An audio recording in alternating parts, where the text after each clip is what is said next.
सोनपुर नामक एक गांव है जो कि एक सुंदर नदी के तट पर बसा है। इस नदी से मछली का व्यापार बड़े पैमाने पर होता है। यहीं पर रमेश नामक एक फिश फ्राई बेचने वाला व्यक्ति अपना ठेला लगाता है।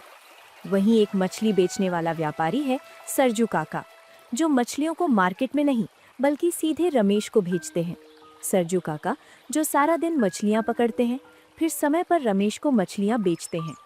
एक दिन, अरे सरजू काका, ले आए मछली। आज तो बड़ी देर लगा दी यार तुमने। हाँ रमेश, ले आया। आज जरा कम मछलियां हाथ लगी है।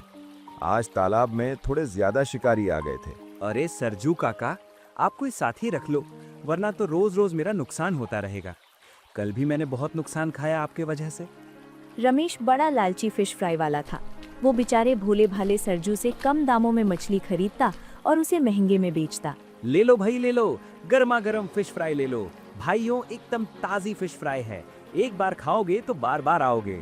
अरे भाई, कितने की है एक प्लेट? काका, बिल्कुल साधारण दाम है, सिर्फ 80 रुपए की एक प्लेट। ये तो बड़ी महंगी है। काका, गांव भर में कहीं और आपको ऐसी फिश फ्राई नहीं मिलेगी। एक बार खाकर तो देखिए, स्वाद के सामने मछली का दाम भूल जाएंगे। ऐसा ही कहकर रमेश सभी लोगों को बहुत महंगी फिश फ्राई बेचता था।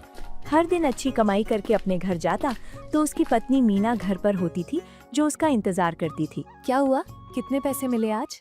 अरे आज तो बड़ा अच्छा व्यापार हुआ है। ये देखो, पूरे 2000 रुपए का। अरे वाह, क्या बात है। आप हाथ मुंह धोकर आइए, मैं आपके लिए खाना लगा देती हूँ। रमेश ऐसा ही करता। रोज सुबह होते ही अपने ठेले पर चला जाता। सरजू काका के आने से पहले सारे मसाले, तेल, कढ़ाई और बाकी सामान तैयार करता। मछलियाँ आने के बाद मसाले में मछली डालकर फिश फ्राई बना देता और उनको बेचता और पैसा कमाता। पूरे गांव में दूसरा कोई फिश फ्राई बेचने वाला नहीं था, जिसके कारण वो धीरे धीरे पूरे गांव में प्रसिद्ध हो गया। अब वो और भी ज्यादा मछलियाँ खरीदने लगा, लेकिन वो भी रमेश को कम पड़ती। हर दिन कई सारे ग्राहक मछलियाँ खत्म होने के कारण खाली हाथ लौट जाते। ऐसे ही रविवार के दिन तो अधिक भीड़ होती थी। अरे हमें दे दो, हमें दे दो, लोग वहाँ शोर मचा रहे थे। लेकिन मछलियाँ अब खत्म होने वाली थी, पर लोगों की भीड़ वहाँ अभी बढ़े ही जा रही थी। क्या रमेश, तुम हर रोज कम मछलियां लाते हो और हमेशा लाइन में लगने के बाद भी मुझे फिश फ्राई नहीं मिलती? मेरा तो तुम संडे का दिन खराब कर रहे हो यार। देखो भाई, मैं यहाँ खाली हाथ तो बैठा नहीं हूँ। तुम देख रहे हो कितनी भीड़ है आज। टेंशन मत लो, तुम्हारा नंबर भी आ जाएगा। ये कहकर वो अपने काम में लग गया। पहले मुझे दे दो, मैं तुम्हें 100 रुपए दूंगा एक प्लेट फिश फ्राई के। ये बात सुनकर रमेश जरा देखने लगा कि कौन है जो एक प्लेट फिश फ्राई के 20 रुपए अधिक देने को तैयार है। उसने पहले उस सज्जन को फिश फ्राई दी, जो कि सूट पहने थे और काफी अमीर लग रहे थे। जिसके बाद उसने एक तरकीब सोची और जोर से आवाज लगाई। फिश फ्राई का भाव अब से बढ़ गया है। अब एक प्लेट फिश फ्राई 80 रुपए की जगह 100 में मिलेगी। कितना लालची आदमी है, इसने तो भाव ही बढ़ा दिया है। चलो चलो, हमें नहीं खाना इसके यहाँ से। जो गरीब महिलाएं फिश फ्राई खाने आती थी, खाली हाथ जा रही थी। लेकिन रमेश का फायदा हो गया, क्योंकि कुछ अमीर लोगों ने बची हुई फिश फ्राई दुगने दामों में खरीद ली और बड़े चाव से खाने लगे। डॉक्टर साहब बड़े शौक से मछली खाते हुए, रमेश, तुम्हारे हाथ की फिश फ्राई तो बड़ी ही स्वादिष्ट है। वाह भाई, मानना पड़ेगा तुम्हें। धन्यवाद डॉक्टर साहब, ये तो बस ऊपर वाले का कमाल है। वो आज घर आया और हर दिन की तरह उसकी बीवी ने पूछा, क्यों जी, आज कितने पैसे लाए? अरे ये देख, आज तो बड़े अच्छे दामों में फिश फ्राई बेची है मैंने। आज पूरे 4000 का व्यापार हुआ है। मछलियाँ खत्म हो गई, वरना तो पूरे 5000 का व्यापार होता। अरे तुम्हारा तो रोज का हो गया है। हर दिन तुम्हारी मछलियाँ खत्म हो जाती हैं और नुकसान भी होता है। तुम बिल्कुल सही कह रही हो। मैं सरजू काका को अधिक मात्रा में मछलियाँ लाने को कहता हूँ। अगले दिन रमेश फिर से अपने ठेले पर पहुँच गया, पर अब उसका लालच बहुत बढ़ चुका था। उसके पास एक तरकीब थी। उसने सोचा, कल तो मैंने भाव 100 रुपए किया था, जिससे मुझे बहुत मुनाफा मिला और मेरी सारी फिश फ्राई भी बिक गई। क्यों न मैं आज दाम 120 रुपए कर दूं, ताकि लोग आएंगे और कम मछलियों में मुझे अधिक फायदा मिलेगा। तभी वहाँ सरजू काका मछलियाँ लेकर आते हैं। अरे सरजू काका, ये क्या, तुमने आज फिर केवल 2 ही थैलियाँ मछलियाँ रखी? मुझे अधिक चाहिए, वरना मैं किसी और मछुआरे से मछली खरीदूंगा। इतना सुनकर सरजू काका बिना कोई जवाब दिए वहाँ से चले गए, क्योंकि उनको रमेश की आंखों में लालच दिख रहा था। चलो चलो, रमेश की गर्मा गर्म स्वादिष्ट फिश फ्राई तैयार है, वो भी सिर्फ 120 रुपए में। आज उसने फिर भाव बढ़ा दिया और वो गरीब महिला जिसे रमेश की फिश फ्राई बड़ी पसंद थी, दाम सुनकर वापस लौट गई। मात्र गांव के कुछ अमीर लोग वहां आते और बड़े चाव से 120 रुपए देकर वो फिश फ्राई ले जाते।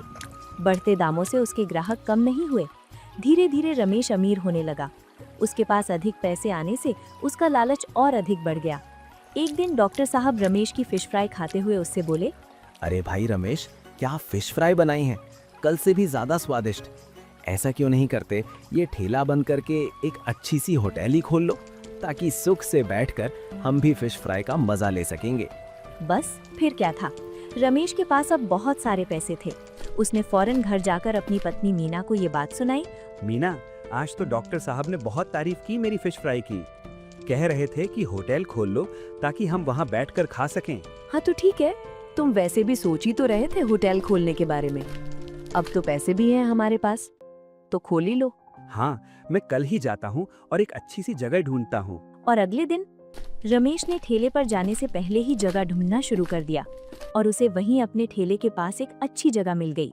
उसने दिन भर फिश फ्राई बेची और जैसे ही उसकी मछलियां खत्म हो गईं, उसने अपना सारा सामान उस होटल में रख दिया और उसी दिन फिश फ्राई बेचते समय सबको बता दिया।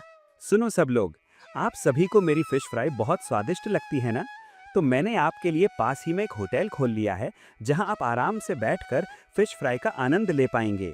कल से अब वहीं पर मिलेंगी रमेश की स्वादिष्ट फिश फ्राई। उसका होटल बहुत अच्छा चलने लगा। उसने 2 लड़कों को काम पर रख लिया। हर दिन होटल में ग्राहक बढ़ते जा रहे थे, पर मछलियों की मात्रा अब तक नहीं बढ़ी थी। उसे लगने लगा कि ऐसे तो उसका बहुत नुकसान हो रहा है।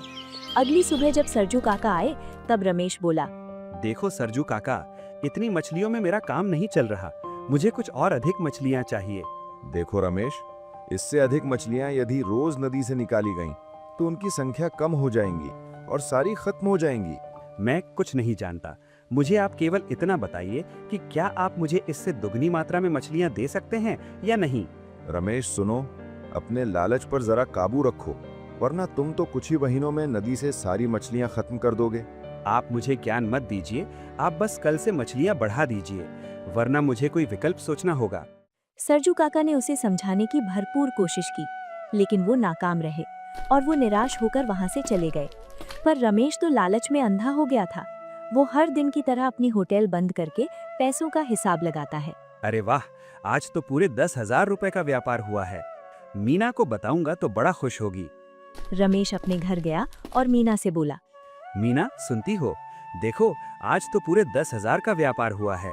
हाँ ठीक है, पर तुम मछलियों की मात्रा कब बढ़ाओगे? मैंने सरजू काका को कहा है। अरे तुम भी काका के पीछे क्यों पड़े हो? तुम खुद ही पकड़ लिया करो। उसने मीना की बात मान ली और वो अगली सुबह 5 ठेली भरकर मछलियां ले आया। जब सरजू उसकी दुकान पर गया तो इतनी मछलियां देखकर हैरान हो गया। अरे रमेश, तुमने ये क्या कर दिया? इतनी मछलियां क्यों निकाली? काका, थक गया हूँ आपको कहते कहते। अब आप मुझे मछलियाँ मत दीजिए, मैं खुद ही पकड़ लिया करूँगा। काका वहां से चले गए। हर दिन रमेश ऐसे ही करने लगा और उसका व्यापार बहुत बढ़ गया। वो 15 से 20,000 रुपए कमाने लगा। किंतु 1 महीने में नदी की सारी मछलियां खत्म हो गईं। पूरी नदी में एक मछली भी नहीं बची। सारे लोग होटल से खाली हाथ लौटने लगे। तब रमेश को याद आया, सरजू काका सही कहते थे, उसे अपने लालच पर काबू रखना चाहिए था।